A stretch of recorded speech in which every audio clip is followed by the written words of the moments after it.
Alafu tena Unajua ni mingi sana wasanii. tena unaona ukiwa hapa mtaani wase wana expecting tu jueni msanii uko fiti, wewe unajiweza. Unaona ukitokea hivi mtaa unasikia msanii ako area chuani ataka so wajui bado hujatokea. Baadaye watu wanaonanga hivyo wasanii wakiimba wanaona ni kama wako na pesa, wakitokea hapo mtani kama akienda huko. Unajua wasanii wengi wanapenda kuvaa zile tuseme luku. So akitokea pale mtu anaona ako na kitu. Haikwangi hivyo. Lazima tu ujivae tu poa ili mahali unaenda kuimba na mahali unaenda kunini.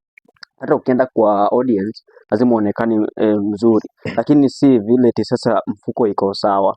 Ndio tunajitafutia kama tu nyinyi pia unakaa tu kiusanii tu lazima tukae. Unajua ukiwa na hiyo kitu ndani yako lazima ukae venye iko ndio umee kitu, lakini ukijieka tu hivi ai bado siwezi leta shangwe hiyo nini.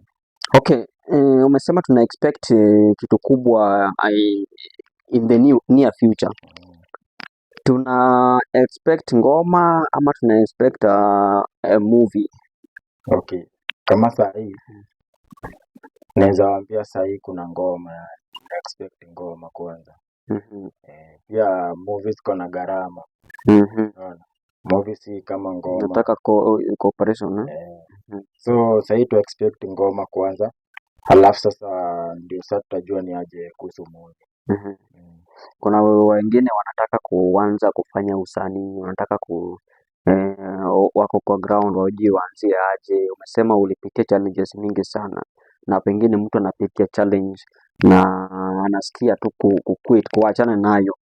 Sasa wewe umeenda ukafika sasa, hata ingawa hujatoa video, lakini naona at least video zako kuna vile unafanyanga inakaa ni kama video imetolewa kama visualizer kitu kama hiyo. So mtu anaweza ona wewe at least hata kama unasema umeteseka kidogo, umepitia challenges ndio toe video, but naona kuna mali umeelekea. Unaweza muadvise aje?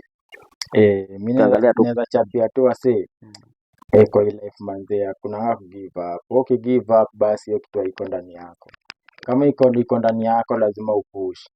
Lazima utokee pale hivi, hata kama ni kupiga tu freestyle za TikTok bado hizo zinauza. Wewe piga ma freestyle weka pale TikTok. Kama huwezi ingia studio utapata msee pale TikTok na atakurekodia ngoma, bora yake ameona huyu jamaa ako na flow. Unaona, wewe jiuze tu, si lazima uingie studio ati urekodi ngoma ndio sasa ikuwe ati wewe unajiweza. Ma freestyle pia zinauza. Wewe jitambue tu, mjitambue.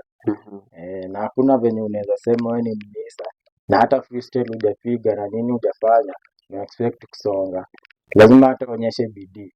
So tujitume tu. Wajitume. Studio